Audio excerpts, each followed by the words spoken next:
శ్రీ గురుభ్యో నమః. ప్రణతి టెలివిజన్ వీక్షకులందరికీ శుభోదయం. పితృదోషాలు, ప్రారంభ దోషాలు, నాగదోషాలు, కారకో భావనాశయ ఆశ్లేష బలి అనేటువంటి అనేక దోషాల సరళికి సంబంధించినటువంటి పరిహార మార్గంగా ఆచరించేటువంటి 97 రోజుల పూజా క్రతువులో భాగంగా 22వ రోజు ఈ రోజున కార్యక్రమం ప్రారంభం కాబోతున్నది. ఈరోజు గురువారం, వారాధిపతి గురువు. ఈ గురువు ఒక్కోసారి రాహుతో కలిస్తేనే గురు చండాలయోగంగా ఉంటుంది. అలాగే ఈ గురువు కేతువుతో కలిస్తే కొన్ని సమస్యలు, ఈ గురువు నీచలో పడితే మరికొన్ని సమస్యలు. ఈ గురువే సంతాన కారకుడు. సహజంగా గురువు శుభగ్రహం. ఈ శుభగ్రహణ గురువు ధను, మీన రాశులకు అధిపతి అయినప్పటికీ కూడా ఒక్కోసారి నీచ స్థానం నుండి కొన్ని సమస్యలు రావటం, రాహువుతో కలిసి కొన్ని సమస్యలు రావటం, అలాగే గురుకుజుల కలయిక వల్ల కూడా కొన్ని సమస్యలు వస్తుంటాయి. గురు రాహుల కలయిక ప్రత్యేకంగా సింహరాశిలో జరిగిందనుకోండి, సింహరాశిలో గురువు సంచారం చేస్తుంటే అది సింహగురు దోషం అంటారు. కనుక ఇలాగా అనేక దోషాలు 27 నక్షత్రాల్లో ఉండేటువంటి వారందరికీ ఉంటుంటాయి. కనుక దానిలో భాగంగా నేడు 22వ రోజు చేసేటువంటి కార్యక్రమాన్ని ప్రారంభం చేయడానికి సమాయత్తం అవుతున్నాం. అయ్యా, మొదలుపెట్టండి. ఓం శ్రీ గురుభ్యో నమః. హరి ఓం. ఓం ప్రాతరగ్నిం ప్రాతరింద్రగం హవామహే ప్రాతర్మిత్రావరుణా ప్రాతరశ్వినా ప్రాతర్భగం భూషణం బ్రహ్మణస్పతిం ప్రాతస్సోమముతరుద్రగం హవేమ ప్రాతర్జితం భగముగ్రగం హవేమ వయం పుత్రమరితేర్యో విధత్తా ఆద్రశ్చిద్యం మన్యమానస్తురశ్చిద్రాజాచిద్యం భగం భక్షేత్యాహ భగప్రణేదర్భగ సత్యరాధో భగేమాన్ ధియముదమదన్నః భగప్రణాదనయగోభిరశ్వేర్భగప్రణభిర్నువందస్యామ ఉతేదానేం భగవందస్యామోద ప్రవిద్వ ఉత మధ్యే అహ్నాం ఉతోదితా భగవన్ సూర్యస్య వయం దేవానాగుం సమతోస్యామ భగ ఏవ భగవాగుం వస్తు దేవాస్తేన భయం భగవన్నస్యామ కంత్వా భగ సర్వైజ్జో హవేమ సనో భగ పుర ఏతా భవేహ సమధ్వరాయోషసో నమంతదధిక్రావే వసుతయే పదాయ అర్వాచీనం వసువిదం భగన్నో రథమివాశ్వావాజిన ఆవహంతో అశ్వావతేర్గోమతేర్న ఉషాసో వీరవతే సదముత్సంతు భద్రాః ఘృతంతు హాడా విశ్వతః ప్రపీనా యూయం వాద స్వస్తిభిः సదా నః యో మా ఆజ్ఞే భాగినగుం సంతమథా భాగం జిగీర్షతి అభాగమగ్నే తంగురు మామగ్నే భాగినం గురు భాగ్యదేవతాయై నమః అనుహవం పరిహవం పరివాదం పరిక్షపం దుష్స్వప్నం దురిదితం తద్విషద్భ్యో దిశామ్యహం అనహోదం పరిహోదం శకునేర్యదశాకునం మృగస్య సుతమక్ష్ణయా తద్విషద్భ్యో దిశామ్యహం ఆరాత్తే అగ్నిరస్త్వారాత్ పరశురస్తు తే నివాతే త్వాభివర్షదు స్వస్తి తే స్తు వనస్పతే స్వస్తి మే స్తు వనస్పతే నమస్య కృత్సదే రుద్రాయ నమః రుద్రాయ శకృత్సదే ఓష్ఠమసి నమస్తే అస్తు మామాహి గుంసేస్సి గసినసి వజ్రో నమస్తే అస్తు మామాహి గుంసీః గాదేవ శకనే సామగాయసి బ్రహ్మపుత్రైవ సవనేషు శగుంససి స్వస్తి నః శకునే అస్తు ప్రతినః సుమనా భవ మమ ఆజ్ఞే వర్చో విహవేష్వస్తు వయంత్వేంధానాస్తనువం పుషేమ కిన్నమందాం ప్రతిశశ్చదస్రస్తు యాధ్యక్షేణ ప్రదనాదేమ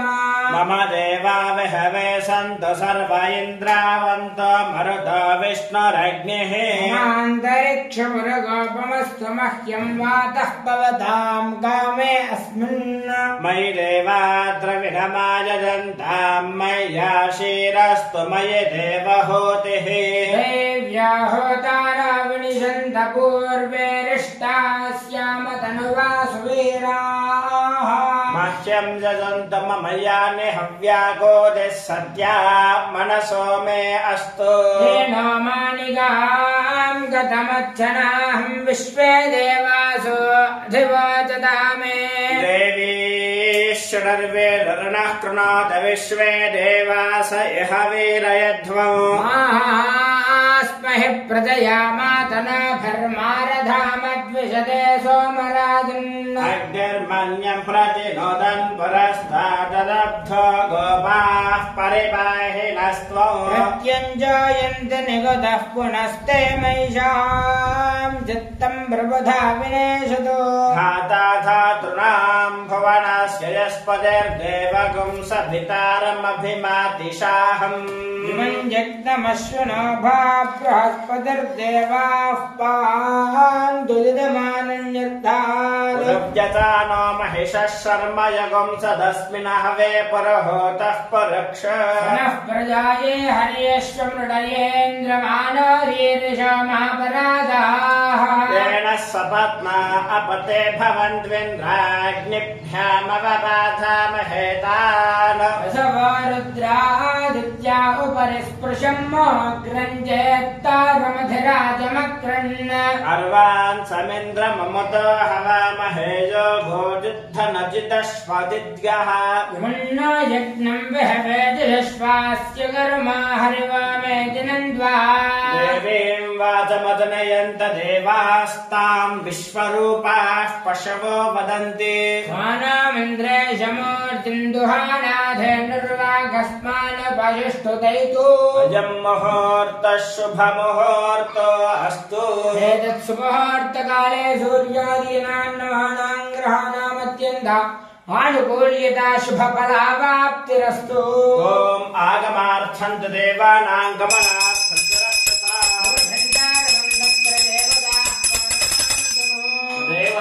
देवताह्वानमुहूर्तः शुभमुहूर्तो अस्तु घं घण्टायै नमः क्षं क्षेत्रपालकाय नमः गं गणपते नमः दुं दुर्गायै नमः ॐ अपवित्रः पवित्रो वातरवावस्थाङ्गतो परेत् पुण्डरीकाक्षं स्वाह्याभ्यन्तरश्रुतिः पुण्डरीकाक्षाय नमः ॐ केशवाय स्वाहा ॐ नारायणाय स्वाहा ॐ माधवाय स्वाहा पुनः हस्तं प्रक्षाल्य गोविन्दाय नमः विष्णवे नमः मधुसूदनाय नमः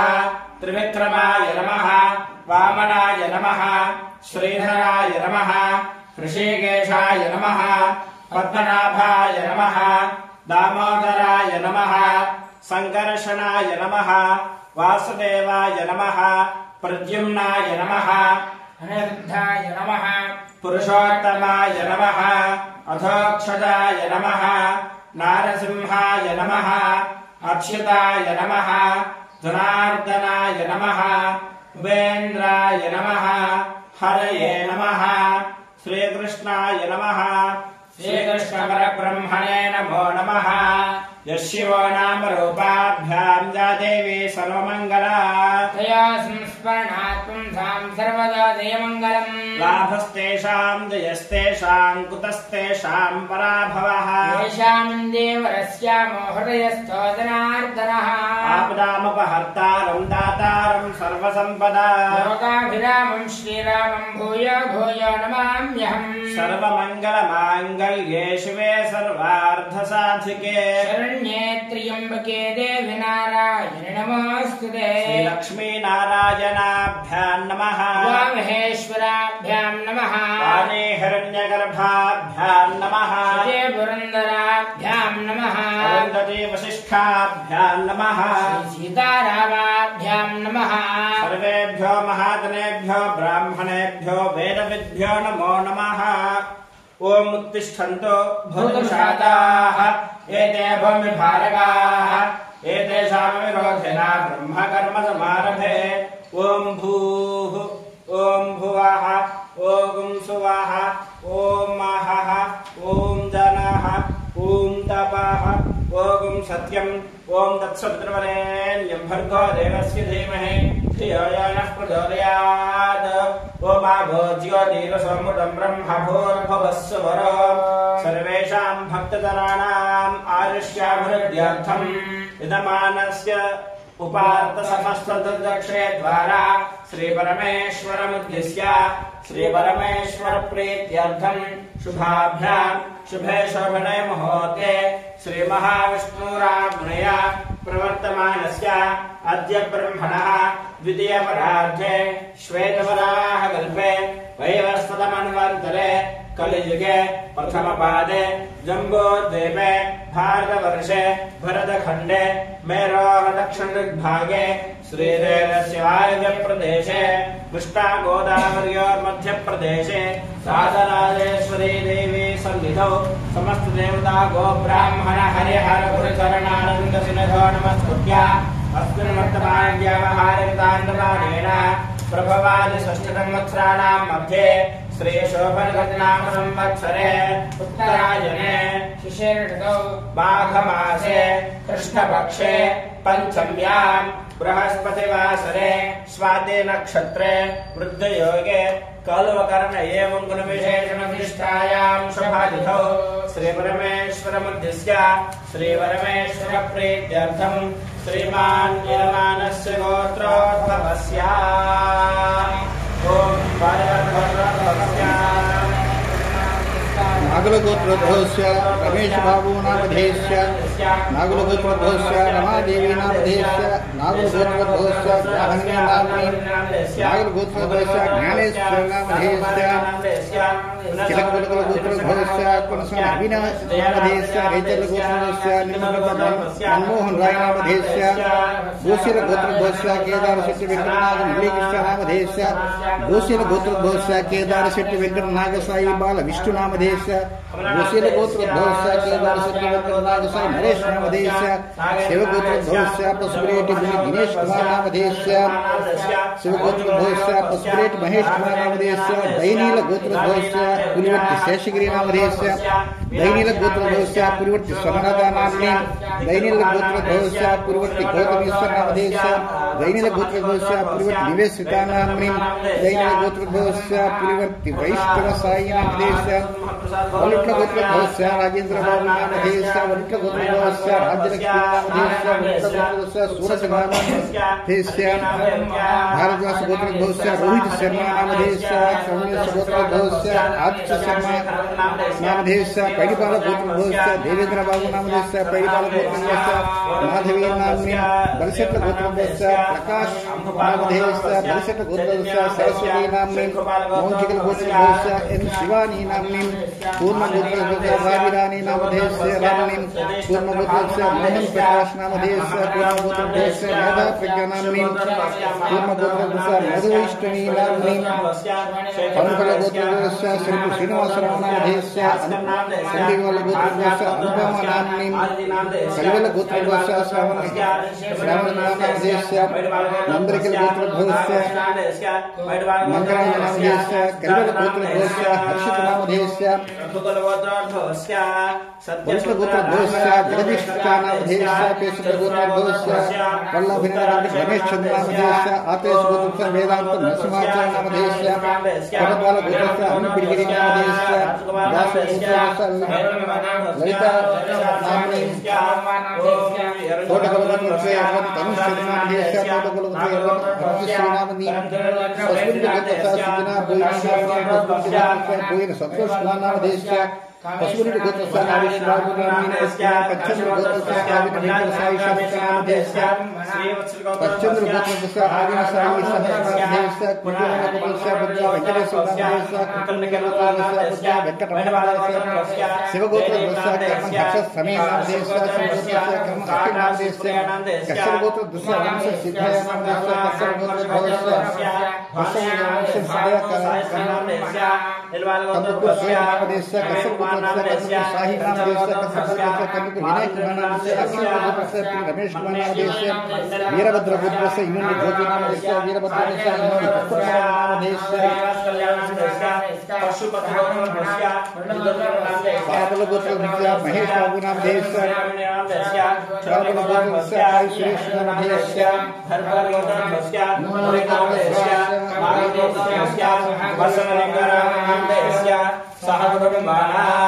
सर्वेषां भक्तजनानां तत्तद्गोत्राणां तत्तद्नामधेयानाम् आयुष्याभिवृद्ध्यर्थम् अस्माकं सहकुटुम्बानां योग क्षेम स्थैर्य धैर्य विजय अभय आयुः आरोग्य ऐश्वर्य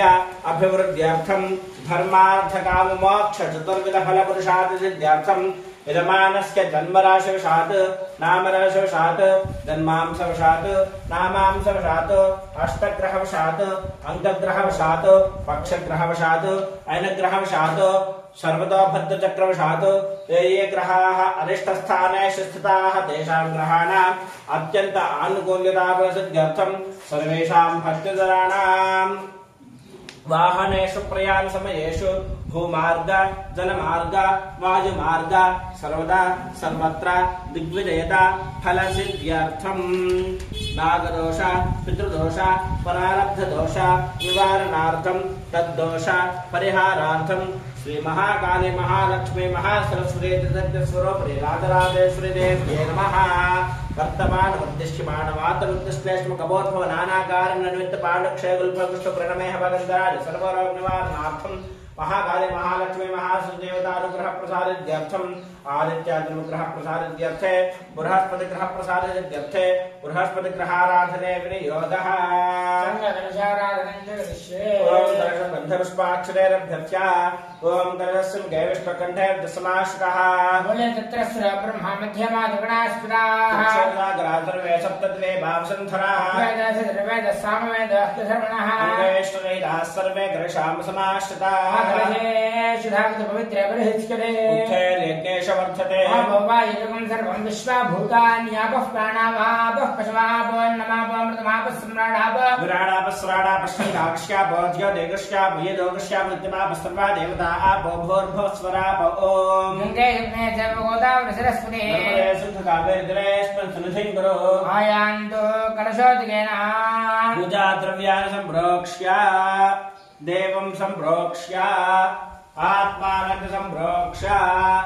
अदध्यानम् ओम लक्ष्मी क्षीरसमुद्रराजतनयां श्रीरङ्गधामेश्वरी दासे भवतु समस्तदेवमणितां लोकैकदीपाङ्कुरः श्रीमन्मन्दकटाक्षलब्धविभवद्ब्रह्मेन्द्र गङ्गाधरा त्रैलोक्यविडम्बिनीं जलसिदां जयमुकुन्दप्रियाः युद्धामसमप्रभां मृगबलिस्कन्धस्थितां भीषणां कन्याभिः करवालघेटबलसद्धस्ताभिरादेविताः श्रेष्ठक्रगडासखेटविषगां शापं गुणन्तर्जने प्राणामरणात्मिकां शशिधरां दुर्गां त्रिनेत्रां भजे शक्रादयः सुरगणानि हृदेति वीर्ये तस्मिन्तरात्मनि सुरारबले च देव्या दृष्टिवः प्रणतरं रसराधरां सावाभ्यः प्रहर्षकुलगोत्कमदारुदेहाः गानशेषानपहं च दृष्टान्तकामां सकलानभीष्टान् माश्रितानान्न विपन्नराणां त्वमाश्रिताह्याश्रितां प्रयान्ते बृहस्पतिग्रहदेवताभ्यो नमः। ध्यायामि ध्यानं समर्पयामि। ओम आसत्येन रजसा वर्तमानो न वेशयन्नमृतं मर्त्यञ्च हिरण्यजेन सवितारथेनाय भोयाति भोनामपश्यन् अग्निं दोतं वृणेमहे होतारं विश्वेरसम् अस्य यज्ञस्य सुकृतम् कात्रद्राय प्रदेतसे मेढष्टमायुज्यसे ओजे वसन्तमकं हृदे बृहस्पते अदेदर्य अर्हाद्युमद्युगाधिकृतमज्जनेषु यद्दीतयत्सवसप्तप्रजातर तस्मासु द्रविणं धेहि चित्रम् ब्रह्मज्ञानं प्रथमं पुरस्तात्विषीमतः वेन आवह स बुद्ध्या उपमा अस्य विष्ठा सदश्चयो निवसदश्च विवः इन्द्रं वो विश्वदस्परिहवामहे जनेभ्यः अस्माकमस्तु केवलः न हि प्रवेदसुतरस्य पन्थामिति ऋतुर्ऋतुना विद्यमानः विननादाभिधावः षष्टिश्चत्रिगुंशका बल्गाः शुक्लकृष्णो च शास्तिको सारागवस्त्रैर्जलदक्षः वसन्तोभिः सह संवत्सरस्य समिधो प्रेषकप्रथमस्पृतः अमोनादेतेऽन्यान् अमोघश्च परिरक्षतः दुर्गे स्मृता हर्षि भेदमशेषदन्तो स्वस्थे स्मृता मतिमतेव शुभान् ददासि दारिद्र्य दुःखभयहारिणिकात्मदन्या सर्वोपकारकरणाय दयार्द्रचित्ता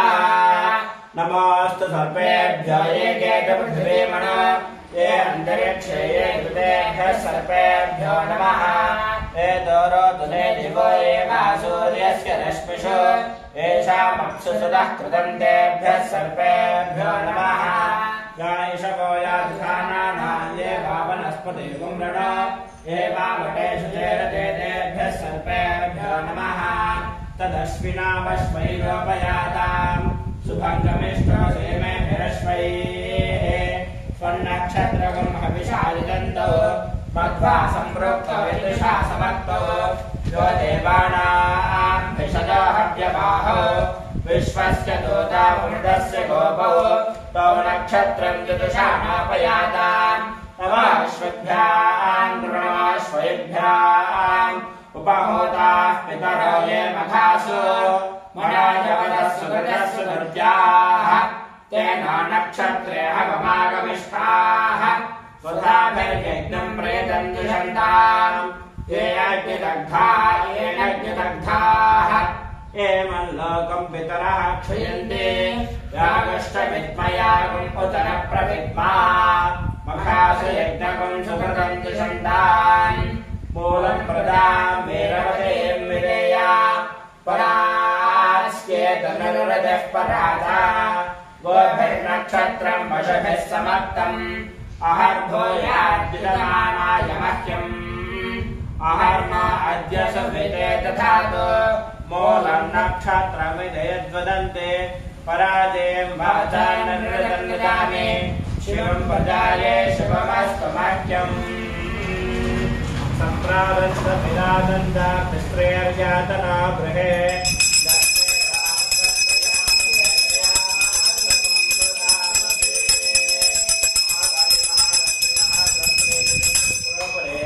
लेदाम्बिकादेव्यै नमः राजराजेश्वरीदेव्यै नमः आनन्दकर्पूरमङ्गलवेणीराजं दर्शयामि नीराजनान्तरं पुष्पार्घ्यं समर्पयामि नमस्करोमि माता महाराज्ञी की जय। हर नमः पार्वतीपतये हर हर महादेव हर। ॐ आसत्ये नरदसावर्तमानान्वेषयन्नमृतं मत्यञ्च हिरण्ययेन सविता रथेन देवो याति भुवना विपश्यन् अग्निन्दोतं वृणेमहे होतारं विश्ववेदसम् अस्य यज्ञस्य सुकृतम् कर्तृत्राय प्रदेदसे मेढिष्टमायतव्यसे ओते मसन्तमगं हृदे बृहस्पते अतयदर्यो अरगः आद्यमद्विभाधिकृतमज्जनेषु यच्छवसर्तप्रजा तदस्मासुत्रविनन्धे चित्रम् ब्रह्मज्ञानम् प्रथमम् पुरस्ताद्विषेमतः सुरजावेन आवः स बुद्ध्या उपमा अस्य विष्ठाः सदश्चया नमसदश्च विवाह इन्द्रम् वो विश्वधस्परिहवामहे जनेभ्यः अस्माकमस्तु केवलः अपमात्मानम् हरणेर्भरन्तो तद्यमो राजा भगवान् विदष्टा लोकस्य राजा महतो महानिः सुवर्णः पन्थामभयम् कृणोतु यस्मिन्नक्षत्रे यम एति राजा यस्मिन्नेनमभ्यषिञ्चन्त देवाः तदस्य पित्रगम् हविषा यजामा अपमात्मानम् भरणेर्भरन्तु गवाम् फल्गुनेनामसित्वम् तदर्यमन्वर्णमित्रचारु तन्त्वा वयगम् सहितारकम् सनीना जीवा जीवन्तमुपशम् विषेम येनेमा विश्वा भुवनानि सञ्जिता यस्य देवा अनुसयन्ति चेतः आर्यमाराधादरस्तु विष्मान् फल्गुनेनामृषभावेदे या दिव्या आपः पयसा सम्बभूवः या अन्तरिक्षहुतपार्थिवीर्याः या सामशाखा अनुयन्ति कामम् तान आपश्यद्यस्य नाभवन्त याश्च गोप्यायाश्च नाद्याः समुद्र्याः यास्तवे सन्ते ऋतप्रासतेर्याः यासामशाखा मधुभक्षयन्ते तान आपश्यद्यस्य नाभवन्त न हि प्रवेद सकृतस्य पन्थामिते ऋतुर्ऋतुना विद्यमानः पिननादाभिधावः षष्टिश्चत्रकंशकावल्गाः शुक्लकृष्णो च शास्तिको सारागवस्त्रैर्जनदक्षः वसन्तावसभिः सह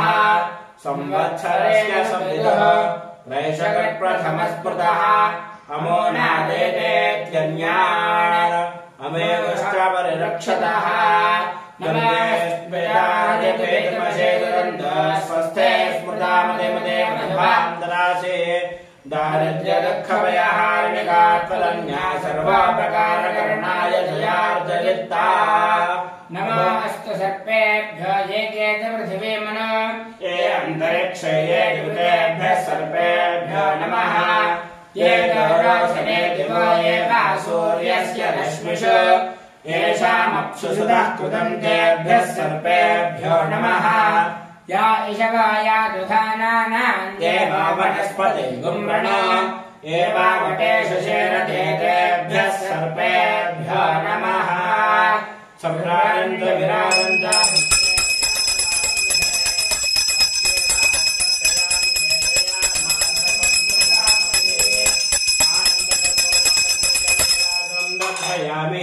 निरादनान्तरं शुद्ध आचमनीयं समर्पयामि नमस्करोमि माता महाराज्ञे के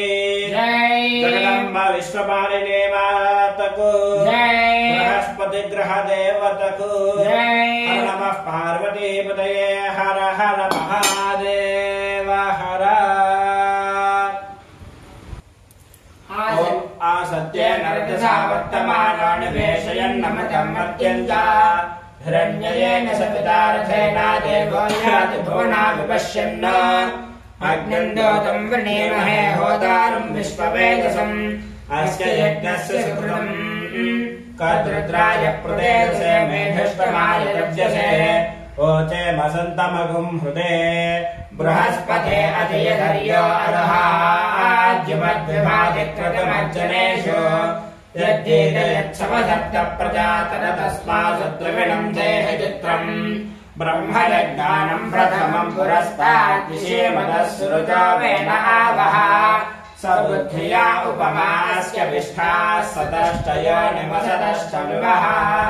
इन्द्रं वो विश्वदस्पति हवामहे जनेभ्यः अस्माकमस्तु केवलः अग्निः पादकृत्तिकाः नक्षत्रं देवमिन्द्रियम् इदमासां विदक्षणम् हविरासञ्जहातना यस्य भान्तिरश्मय यस्य केतवः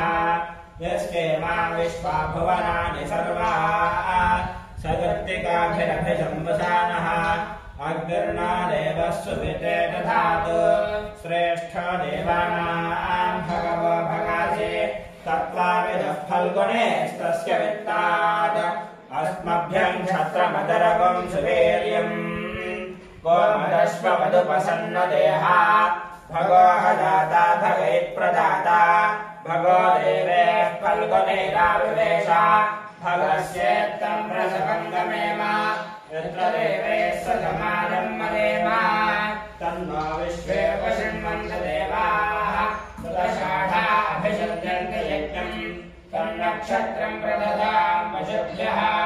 ऋषिर्विष्टिर्यजमानाय यत्पदाम् शुभ्राः कन्यायुवतयः सुपेशसः कर्मकृतः सुकृता वीर्यावतेः विश्वान् देवान् हविषा वर्धयन्ते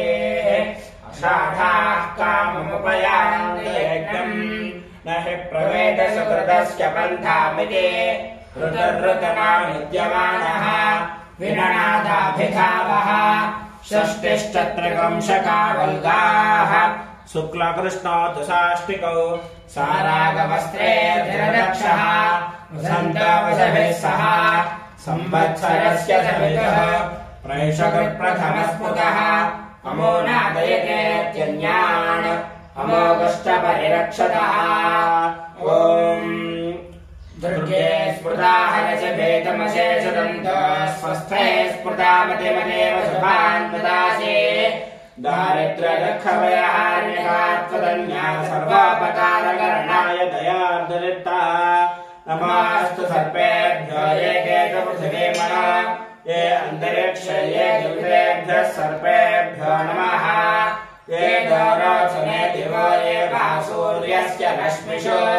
येषामप्सुषदः कृतं तेभ्यः सर्वेभ्यो नमः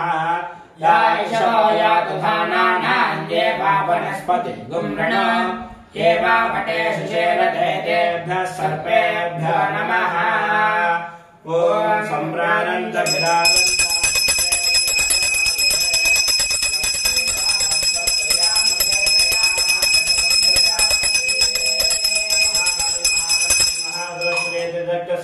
राजराजेश्वरी देव्यै नमः आनन्दकर्पूरमङ्गलजने राजनं दर्शयामि नीराजनानन्तरं शुद्ध आचमनीयं समर्पयामि नमस्करोमि माता महाराज्ञी की